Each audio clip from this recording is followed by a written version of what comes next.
I'll tell an interesting story here. Something actually that no one's ever heard before. Are you a Megadeth fan?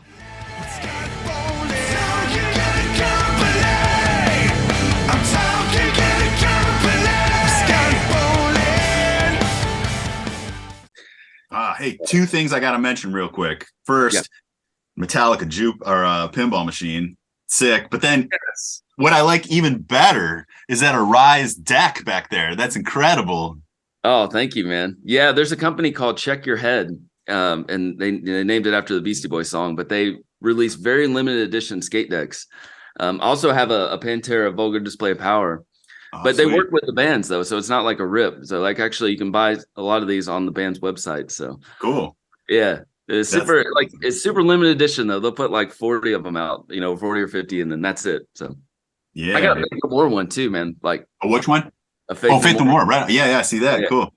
Yeah, so my wife lets me decorate the man cave. So that's it though. Like I can't be putting skate decks above the mantle. Right. Hey, well, you're fortunate to have that, the man cave. At least you're allowed that, right? So, dude, your place looks nice too, man. Hey, thanks. I appreciate it. Looks clean. That's good. Thanks. Yeah. This is where I'm working every day. Oh, it's nice, man. How's your day going besides dealing with me? Real good. Yeah. Just preparing to make video. So I'm just writing a little like intro song for I'm going to be demoing a famous guitar head that I just inherited. So they were famous back in the day. Like I don't know anything about them. Actually, the Framus never would have even crossed my mind. But I guess Killswitch Engage used to use them a lot back in the day, and supposedly I'm just learning about them now over the past couple of days. But they're pretty popular and sought after.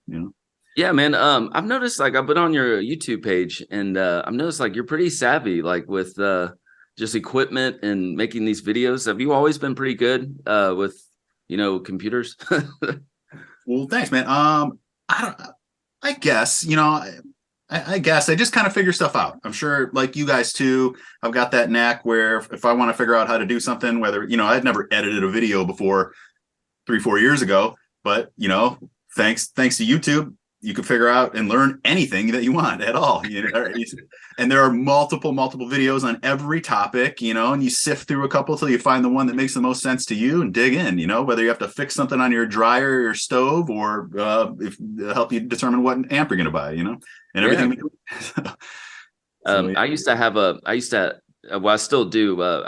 We do interviews at the house. So I have a crew that comes, but like I'm learning how to do the Zoom thing like you're doing. Have you ever had any like disasters where you think you're recording and you're not recording, or like we had earlier where I can't hear or you can't hear something? Do you ever run into any problems like that?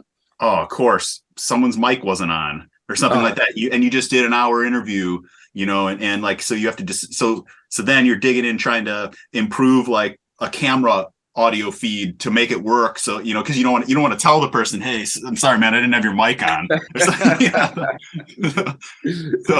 you got to figure out a way to make it work. But yeah, there have been a disaster moments. I can't think of any off the top of my head, but where you just have to say, hey, I'm sorry, we got to do this again, or it didn't work out, or I forgot to introduce you to my co-host, which you met before me. This is Johnny Summers.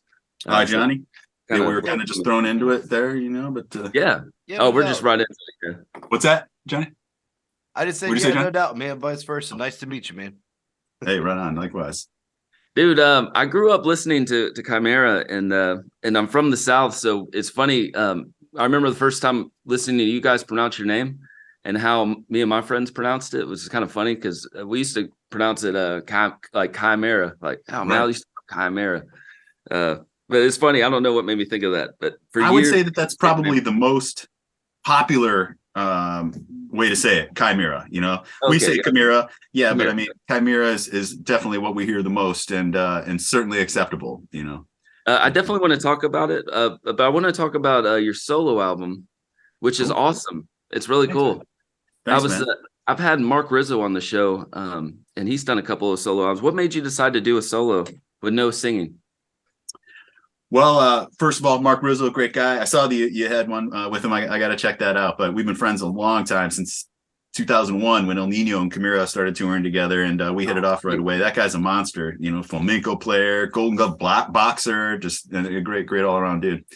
Well, I would say for a long time, I'd hear that, with every heavy band, there are the people that say they like the music, but the vocals are too much or something, or just too heavy, especially if your parents are listening to whatever, a Cannibal Corpse record. Now your parents wouldn't say they like the music of Cannibal Corpse. That was a bad example. But anyways, so I just thought, why don't I just do one to satisfy those people, and maybe, the other people that didn't request an instrumental only record, they may enjoy it too. Just hearing Andals and I again, we hadn't made music together in a long time, had the opportunity to do that, and not that I really thought of this as a motivating factor, but it was easier not having to have another huge element of vocals, figuring out who I wanted, if they wanted to do it, if I was going to, if it was going to be like Mark or something, then why don't we just call it a new Camira record?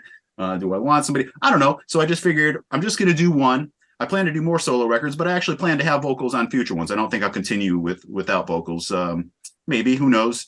But I don't know how I'll do it. If I'll have different singers per song, or one singer for a whole album and then switch it up, different drummer for another album. I haven't figured out exactly what I'm going to do, and that path will determine itself for me as time goes on, I believe.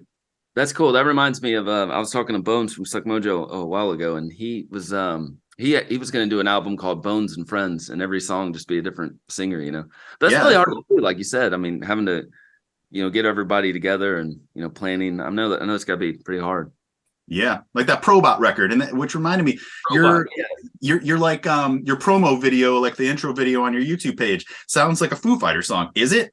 Like, I mean, so my intro song is Clint Lowry from Seven Dust. Oh, he sang and wrote it, everything. That's cool. Yeah, do you do stuff like that for other people? Do you said you record intros? Have you ever done anything like that for a podcast? No, I used to, but when I started doing the YouTube thing, when I decided that I was going to try to do it full time, probably around 2018 or something, I really stopped taking on any additional work. So I haven't really done any collaborations or anything like that. I just don't even have time to put out as much of my own stuff that I want to. You know what I'm saying? The list is never ending, and so no, I really don't take on anything like that anymore. It's cool looking at your background. I know we were talking earlier about your setup, but I'm a huge fan of Camira's documentaries. I think way underrated. If you think about Some Kind of Monster, I feel like your first one was kind of like that. Showing how your band was doing on the road, and you'd see Andals like quitting the band and then getting a new drummer. What made you guys decide to do the documentary? Well, of course, we were all fans of the Vulgar video and Metallica's videos that they had back then. Even though at that time, what was it, Live Ship Engine Purge really wasn't like documentary, it was more concert, but there'd be that in between stuff and everything. But anyways, we all watched that, and like I said, the Vulgar videos, and that was always awesome. And it just so happened that we were all from the Cleveland area, real close. A bunch of us went to high school together, and our friend Todd Bell, who was the cinematographer for The Dehumanizing, did all our DVDs, most of our photo shoots, a lot of our album artwork and stuff like that. He was just a high school guy we hung out with too, and had his band, and all our bands would play together. And so we were just fortunate to have a friend that was just already in with us and everything like that, that was going to film school and had a great eye for this stuff and loved it and wanted to do it. And so it was just as simple as that, I think, where he said, "Hey, can I just start filming you guys and we'll put something together?" And it coincided with the making of The Impossibility of Reason, which was just perfect timing. And it came out really well and was put out, and people seemed to really like it. It has really stood the test of time. And we're so grateful to have that documentary and the documentaries afterward, because the proof is there of what type of connection that's built with our fan base, and how they see us as just real people. And I think it really solidified a connection to the music in a way that it may had those documentaries not existed. Yeah, man. Were you guys ever hesitant about releasing certain, like, were you in there and during the edit process? I mean, was there stuff that you're like, we can't release this, or, I mean, it seems pretty personal. I don't think so. I think we'd get cuts now and then just to watch little segments. And maybe if there was something like, I don't know, super embarrassing or something, we could say, "Hey, cut that." But I don't remember anything like that happening. Granted, it's 20 years ago now, but yeah, it's hard to remember that far back. You get used to the camera being around quick when it's just there all the time for everything you're doing as you're in the studio and writing and all that for months. It's just, and when it's a close friend that you're just comfortable with and his crew of guys and all that you're just comfortable with, they become flies on the wall, and they're good at that too, just not interfering in any way and really just capturing the reality of these moments in a non-intrusive way. So you just got used to it and didn't care that it was around, I love it. And it's a great way to just to meet the band kind of, I remember seeing Jim. I was like, why is Jim so mean all the time? And Andals, what an amazing drummer. And you can see in the documentary how replacing him was almost impossible, it seemed like. I mean, you had the one guy who lived, I can't remember where he's from, but just watching you interact with him, trying to show what Andals plays. I mean, it's really cool, man. That was Ricky from Sweden. Yeah. So the hardest thing about Andals was that because he and I had known each other since we were 15 years old and played in the band together before Camira. And then I brought him into Camira, and we just had such a tight knit bond. All just like 4 of us were from Strongsville. The other guys just lived in a couple neighboring cities, but all our bands would play together, and we just had just a really great friendship. And that was tough to hear that at that time that Andals wanted to quit right then. Like, whoa, are you serious? Like right now, this fire is blazing. Everything is starting to happen for us. Everything we wanted to happen is happening and stuff. And you want out right now? What? I couldn't believe it. We couldn't believe it. And then so replacing him, when it came to that, it proved that how Ricky didn't work out, that we had our walls up to people because of what we had before and how that felt. And then to just interject somebody new, even though Ricky was a fantastic drummer. Same with Kevin Talley. After Ricky, fantastic drummers, fantastic guys. But when we had the chance to get Andals back, we knew that was just a kind of a missing piece that we welcomed back for sure. That's really cool. I'm going to interview Tom Hazart, and you guys worked with him at the start. How did you guys get connected with him?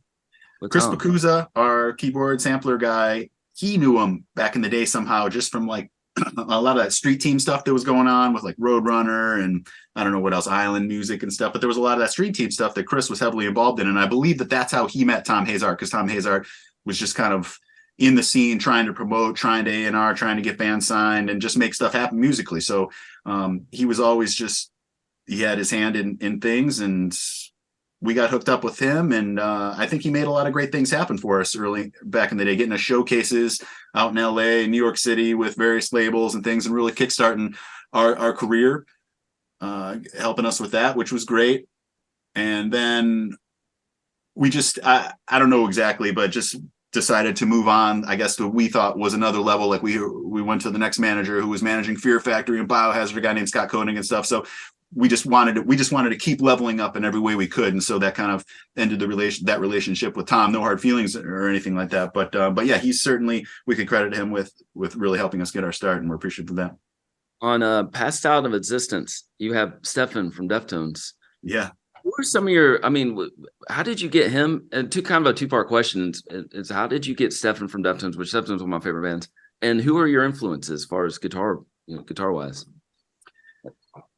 Early on in those Tom Hazart days, Mark Hunter and Chris Bacuza and Jim Lamarck all flew out to LA before we went and did any of those showcases, just to kind of meet with Tom and some potential label guys and stuff. And they ended up just having dinner with Stefan, and Stefan heard the demos for like Dead Inside and stuff off Pass Out of Existence and said, I really like this stuff.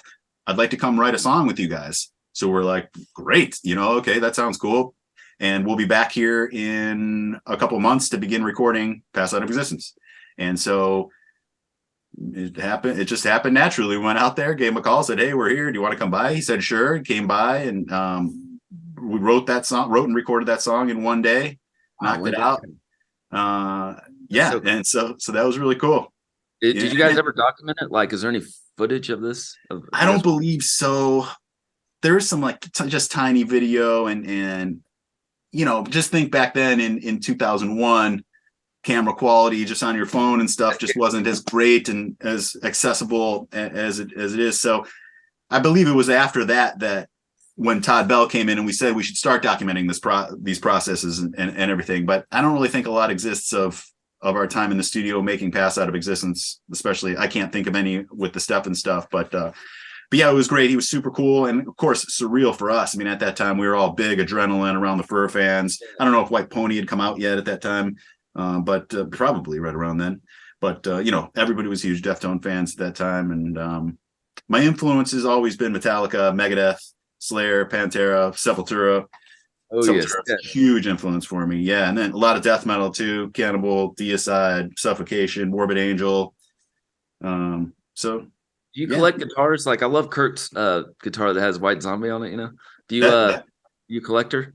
That's a cool one. I have many guitars, but I don't consider myself a collector. And I have many of like the same guitar too. Like I have a lot of my RA600s. I have a lot of like M1, they're all ESPs, a lot of M1000s, a lot of so like I'm not really like a collector, you'd say, that just has like a bunch of different cool guitars or something like that. I have just many of the same style, that I just use for different things or just like to have, Going back to your solo album, I'm sorry, I'm kind of all over the map, but no problem. How did you get Andals to play drums on it? I know that was special getting him back, right? So when I during my last stint with the band in 2011, when I knew that I was gonna be exiting the band, I started making my plans to what I was going to do next. I knew I wanted to get a recording studio going. I'd always had an interest in that. And then I wanted to start working on an album. And I thought, well, if Andals will play drums, it'd be great. So I asked him, he said, sure. I wrote the songs. This is all in 2012. And then I sent him to him for him to digest. And he came to my studio. He was living in Vegas or something at the time, but he came to my studio in 2013 and laid down all his tracks. So all of his drum tracks for the Magnitude album were recorded in 2013, which is a misconception for everyone, because a lot of people know that Andals is sick, kind of just physically and mentally just not really well.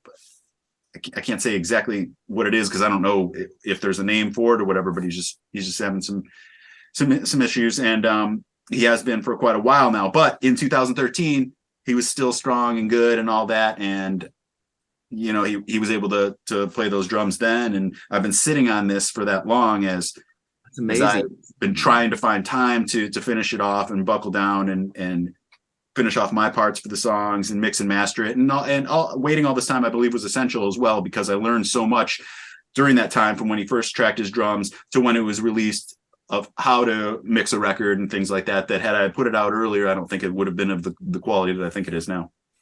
Oh man, that's crazy. I didn't know you sat on it that long. That's got to be difficult. Who did the artwork for the cover? I really like that as well. Yeah, it's a guy named Deamorph, like at Deamorph, DAEMORPH, that I just, over the years, as I'm scrolling through Instagram or Facebook, whatever, I always knew that I was going to need to get artwork made at some point. And every once in a while, when I saw artwork that caught my attention, I'd just make note of it. And so probably around in 2021, I happened to see in my Instagram feed some of Deamorph's artwork, and I was like, whoa, this stuff is sick and exactly what I want. I recommend everyone check it out. It's gory and totally brutal, but there's something about his use of colors and stuff like that. And when I reached out to him, he's from like Ukraine, I think. And like, so the war had just begun at that time. So it was actually quite a process to make it all happen.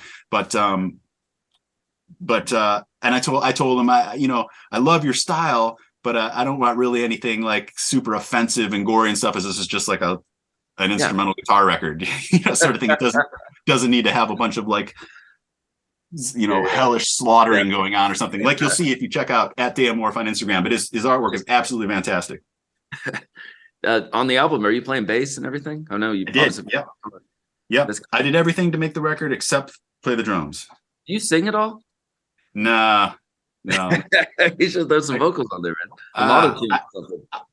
I can say that I have a great sense of pitch in here, but when I try to put it out here, I sound like it just doesn't sound good. You miss playing live? Are you still doing? I know Camira does these random shows, but do you miss playing live? I mean, you guys were killing it back in the day.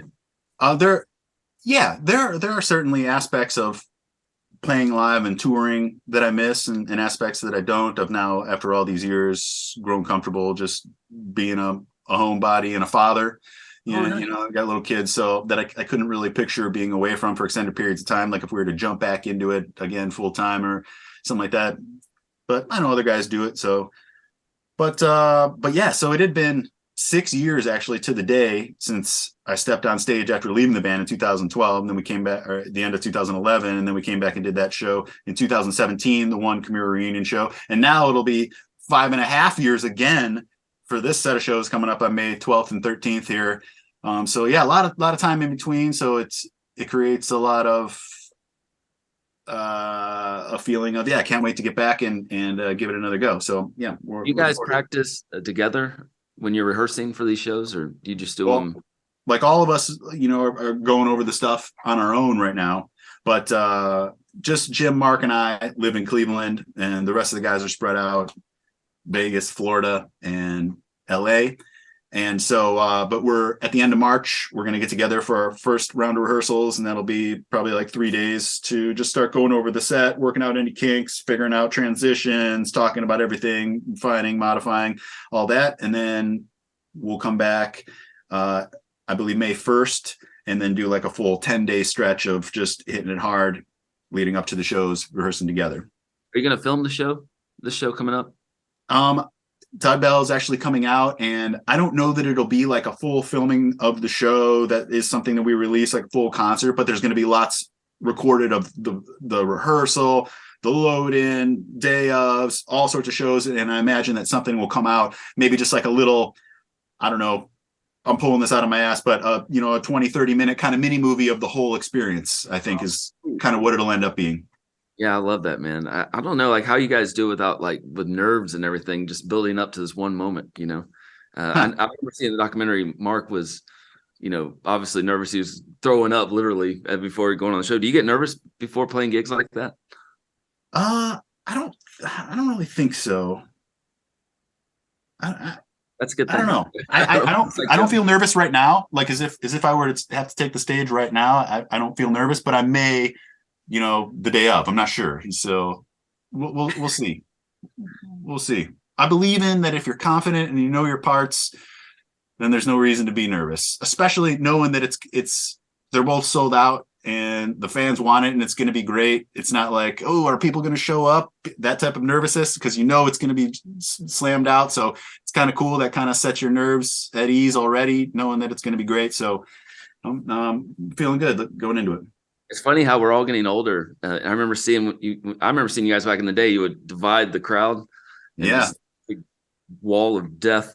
But the older we get, I mean, do you see people like I'm assuming we're around the same age? Do you just see newer fans, or do you just see older fans bringing their kids and stuff? Well, I guess I'm pretty sure. I don't remember the moment, but I'm pretty sure Mark in 2017 at the last show said, "How many of you have seen Camira before? How many of you are seeing Camira for the first time?" So it's like kind of mixed up, maybe there's some little kids there with their parents, but not a ton or anything. It's a heavy metal show, so there's some young kids that their parents take them to that type of stuff. But I don't know. But man, I'm looking forward to seeing whatever you guys record too. That's really cool. Yeah, me too. So when you do you gonna do another solo album? I'm assuming are you gonna have a different drummer this time? Probably. I'd love to have Andals again, but that's on him if he's able to show the world that he's been playing and that he's back at it and stuff, which hasn't happened yet. So I can't count on that. So I definitely plan to do another one. I've already started just compiling riffs in my head and singing them into my phone all the time, but I'm doing that all the time anyways. I just have to pick and choose what I want to use or what feels good to go with at that time for it. But so as I was saying earlier, when that time comes, I'll have to determine who I'd like to have play all over, from drums to vocals to all that, and when I write the songs, I typically write my own drums. I just program them just so there's something there. And then I'll always ask the drummer, do you want a version with my drums that I played or not? And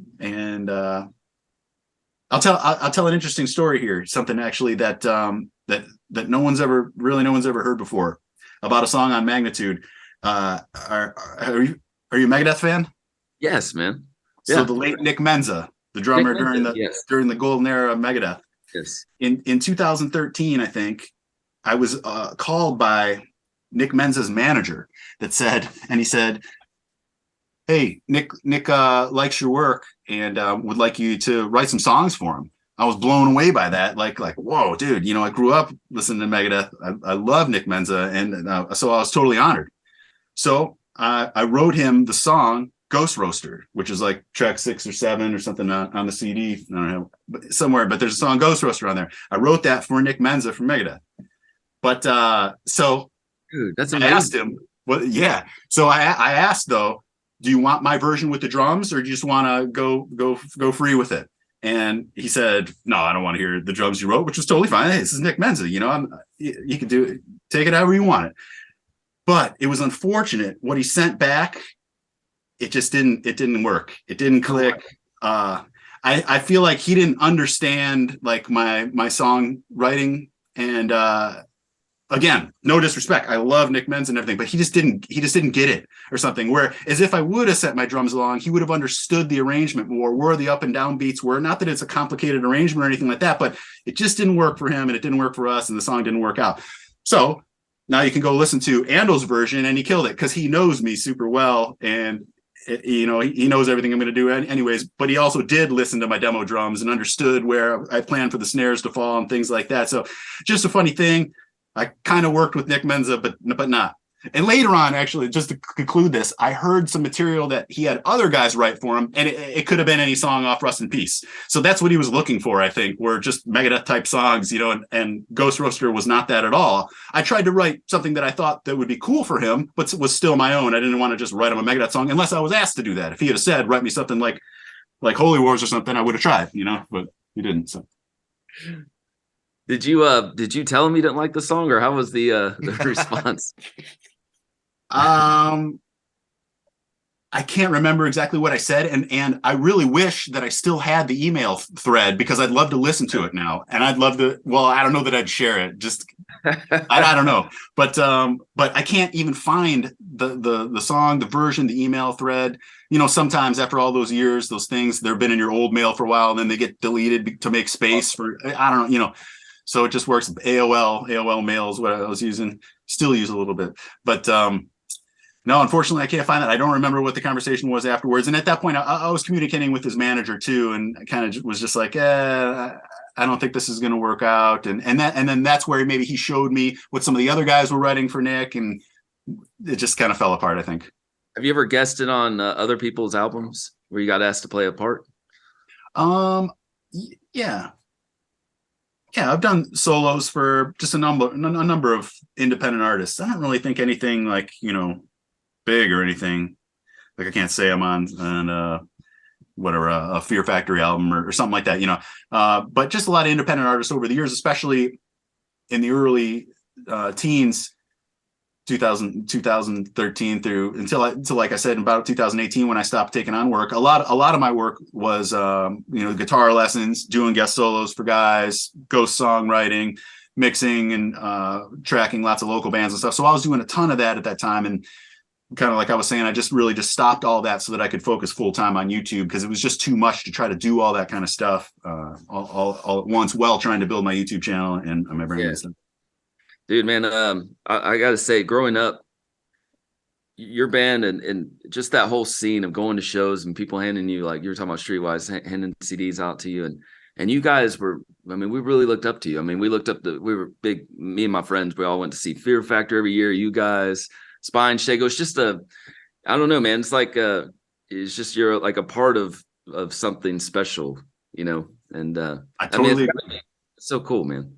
I totally agree, man. Those were just super fun times. You don't really notice at the time. You're having fun at the time, but looking back, those are some of my fondest memories. For just think what that meant for us, because we were just metal loving kids too, that just got lucky. These things started happening for us. And one of our first tours, El Nino, like with Mark Rizzo, where us and El Nino, two brand new Roadrunner bands, are supporting Machine Head and Fear Factory. We're out with Machine Head and Fear Factory together, bands that we worship growing up and emulated and were influenced by. And yeah, Spine Shank taking us under their wing, taking us on our first tour, just for the love of it. We just met them one night. We opened for them at some show and said, "Hey, take us on the tour." And they said, "Okay," and that's how it happened. And then we're going to Europe with all those bands and all that. So yeah, just a really fun time and surreal that was happening for us. And so many great shows, Masquerade shows down there, yeah. Tabernacle. What else is down there? Yeah, that's so cool. I was there. For sure. Yeah, dude. I going to the Masquerade and Atlanta, that area was always cool because they're just great crowds that loved the music. Everybody was excited about music at that time. New metal was happening. The metalcore thing was happening. It was all kind of coming together right then. A lot of good bands were popping off, and it was just a good time, good scene, good energy. Did you collect a lot of stuff from those times, like on the road, and I don't know, like promotional stuff from the band? Are you a collector, or do you just whatever? I'm not a collector, but I'm a pack rat. Okay. So yes, I would take one or two of everything, from every guitar pick to every laminate, like a stage, the passes, to every VIP sticky pass that the fans or that the guests would get.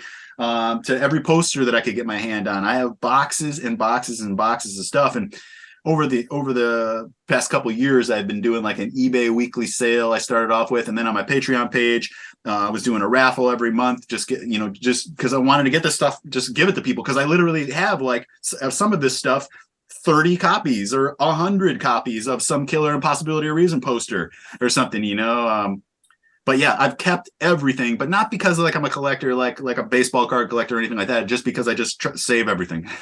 Oh, that's so cool. I do the same thing, but yeah, that's really neat that you posted on eBay and stuff. I gotta definitely check that out. Yeah, it was cool. So it was a way to make a couple extra bucks. Plus, I was doing a percentage to St. Jude's and stuff, so be able to give a little back and stuff too. So, and because I wanted to just get it out there, like I said, it's better than sitting in my basement in these boxes, Yeah, man. But dude, I really appreciate you being on the show on Good Company. And one day I gotta have you at the house sometime and do a big interview with all the cameras. And yeah, that'd be cool. That'd be cool. First of all, well, thanks for having me. And second, that'd be great, because that would mean that in some way the stars would have aligned and we're on the road and we're coming through your neighborhood, So yes, that's the only way that's going to happen, really, I think. Yeah, no.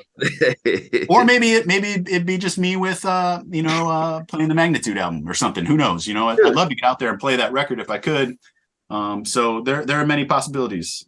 We've done tour bus interviews, so we could always do that too. I interviewed Stryper, the entire band, on their bus. Nice. We've done plenty of those. Everybody packed in the back lounge, or front lounge, whatever. But yeah, those are always tight quarters, when it's the whole band. Hey man, I really appreciate being on the show, man. Thank you so much, Rob. This means a lot to me, man. My pleasure, and I appreciate all your years of loving the music. Thank you, man. Awesome. Hey man, I'm sorry about the slow start, man. But anyway, it's all good. Worked out all right? Yeah, man. But you're fun to talk to, man. This was really fun. Hey, I appreciate it. My pleasure. Like I said, thanks for having me. All right, man. John, you got anything else to add, or I always leave you hanging, man? No, it's all good, man. I'm just here for moral support, really. I do have a question though. Do you own, like you were talking about how you have a lot of the same guitars and they're all streamlined, like for your sound? Yeah. Do you own anything that you wouldn't expect, like a single coil guitar or like an acoustic or anything like that you use for recording? Something you wouldn't expect. Yeah. I mean, I have nylon string guitars and 12-string guitars, but I've used those on the records and stuff. Beginning of Implements of Destruction, that's like a nylon string that I still have and use every once in a while. But I would say the most avant-garde guitar to my collection is a Dimebag Razor V that it might be the only non-ESP guitar I have, and it's just because a fan sent it to me, and he said, "Hey, I'd like for you to have this guitar." So you could see it in one of my videos, "Everything You Love 30," I think, or something. But I don't use it or anything. I don't really use it. It's just something to just have, a cool dime bag keepsake. Right, of course. And you're sponsored by ESP? Yeah. I've had a great fruitful relationship with ESP since day one. Going back to Stefan, I don't know if you ever heard this, but during that meeting that I talked about where Mark, Chris, and Jim were out there and they met Stefan at that dinner, he also said, "Hey, when you guys come back to record, I'll hook you up with ESP guitars." And we're like, okay. At that point, I had never played an ESP. I'd never held one. I only knew of them because James and Kirk and all the posters on my walls growing up were playing ESP guitars. So I was like, whoa, that's sick. I'll love to check those out. And dude, it was as simple as when we were rolling in to LA, Mark called Stefan and said, "Hey, we're coming to town here. So let's set up, if you want to come by, write that song. And also you mentioned this ESP guitar thing." He said, "Yeah, hold on." He calls Mark back in like 5 minutes. He's like, "I got a meeting for you guys tomorrow at noon at the ESP factory." Oh. So we're driving in and we go over to the factory and we meet the guys. 5 minutes later, they're just in the warehouse. "Here, take whatever you like," sort of thing. And it's been like that ever since. It's been killer. So Stefan, thank you, Stefan. He's hooked it up for us so much, and just being a nice guy. That's it. Yeah, no doubt. Oh, they're that's great so guitars. Cool. Yeah, totally, man. Yeah, and it worked out then years later. Where Matt and I got signature ESPs, the RA600 and MFA 600. So it's really cool. Like I said, it's just been a really great relationship. And now, I do like unboxings for them and stuff like that. If they have a new product, they'll occasionally hit me up, be like, "Hey, do you want to demo this one on your channel and stuff?" So yeah, it's just really, really cool. And they're fantastic instruments, undeniably fantastic instruments. So I'm super proud to be able to fly the flag for a brand that I wholeheartly believe in 100%, Wow, that's amazing, dude. That's really cool. Yeah. I got one of his guitars framed, the whole band signed. One of his green guitars, Yeah, I know which one. That's cool. I can picture it. It's maybe like a almost like a telly body. Yes. Yeah. Cool, man. Hey, John, you got any more questions, man? Just one more, just for my own curiosity. Like, you mentioned that when you started focusing on YouTube in 2018, that prior to that, you've been doing mixing, you were doing guitar lessons, like all these things that in my mind I'm going like, okay, that's producing a steady stream of income. I know it sounds like it was very intentional for you to focus on YouTube, but was that had to be scary? Like, hey man, I'm going to do this and focus on this. And like, and obviously I don't know what it was like for you, but it just seems like that was like a leap of faith to go on there and concentrate on it really hard. What was that like? Yeah, it was. I'm a preparer. I prepare for everything. So I would say during the years leading up to that, as I started thinking about it, I started just saving money, saving a little extra money to be able to make that leap, because I was making my living at that time primarily from recording local bands just in the area. And I was getting burnt out on that a little bit, where just for many reasons, there's just so many moving parts to that, dealing with band members. And everybody was cool. And I was lucky because I already had like a built-in little level of respect because I was a Cleveland, Camira guy, so all that was super cool. I didn't really have any problems with guys or anything like that, but I didn't like chasing money, and not that people weren't paying either, but still just that whole process. I just don't like that. I like just being creative and just working on my own stuff is what I came to find out through all that I needed to stop that. And YouTube seemed like a great thing. So I just set myself up for that, to be able to take that leap where you're not making any income at all at first with YouTube, Right. And even now it's not like it supports me or anything like that, but because of it, I have multiple streams of income that you build up. As you guys know, YouTube creates a lot of opportunities. So, and you could pick and choose those opportunities. And so it's just worked out. Another reason why I wanted to do it as well is to make a platform for myself so I could release the solo album or my elite records or anything that I want to do like that, where if I didn't have that, really no one would know that they came out. And even still now, my social media reach is still fairly small, but I was lucky to have a built-in audience to start with, but it's still fairly small in the grand scheme of things. And I can't even touch the audience that a label would provide, as an established record label and stuff. So, and I knew I wasn't going to have a record deal. So it was all just, came to this where, all right, I need to build this thing, to build a platform so that people can find out about the music that I'm going to release. So it's all just working together, and it's going to continue to work like that. And it continues to grow every single day and more towards the machine that I want, where I could just put out records, people know about them, whether they like them or not. And I could just continually do that. And that's all I do. Man, that's so cool. I love that drive and passion. That's really awesome. Hey, right on. Well, I'm sure you guys have it as well, We're trying. That's why we're here, right? Yeah, man. Oh, yeah. One thing I was going to tell you, I forgot, was when I was talking about your background. When I remember seeing I keep bringing this documentary because I love it so much. But it was so cool seeing you in your bedroom. Was that your parents' house? Yeah, dude. but So when I lived there till I was 25, because basically when I was 20, we started touring, and at that point I'd be home like a couple months a year, because we toured so much back then. And then when I met my wife, when I decided to ask my girlfriend to marry me at that time, then we got a place, we bought a condo, and that was the first time I moved out. But yeah, so during that entire Impossibility of Reason era, I was living at my parents, Yeah, that's good. That's cool. All right, man. I appreciate being on the show, dude. This means the world to me, man. Fucking A. All right, Sweet. guys. Well, thanks so much. And I appreciate it. When do you think this will hit? So I'm doing the CMS network. I'm on the CMS network, the Classic Motion Network, and they want me to release every other Thursday. So it would probably be maybe 2 weeks, maybe. I mean, I can push it sooner if you want. No, it doesn't matter to me. I'll just keep an eye out, and so I can share it. Oh, that means the world. I'll definitely send you a link and all that stuff. Yeah, please do. And where is it? I'm going to Scott, let's see here. Am I subscribed? I'm not. I'm now subscribed. Hey guys, my name's Scott Bowling. I have a That's YouTube me. channel. Good company. Bowling. All right. Well, I'm now subscribed, so I'll know. Oh, sweet, man. That's awesome. Yeah. Okay. Well, cool. I'll look out for it. And keep in touch. thanks again. You guys take it easy. All right. You too, bud. Peace, y'all. All right. Cheers, guys. Thanks, man.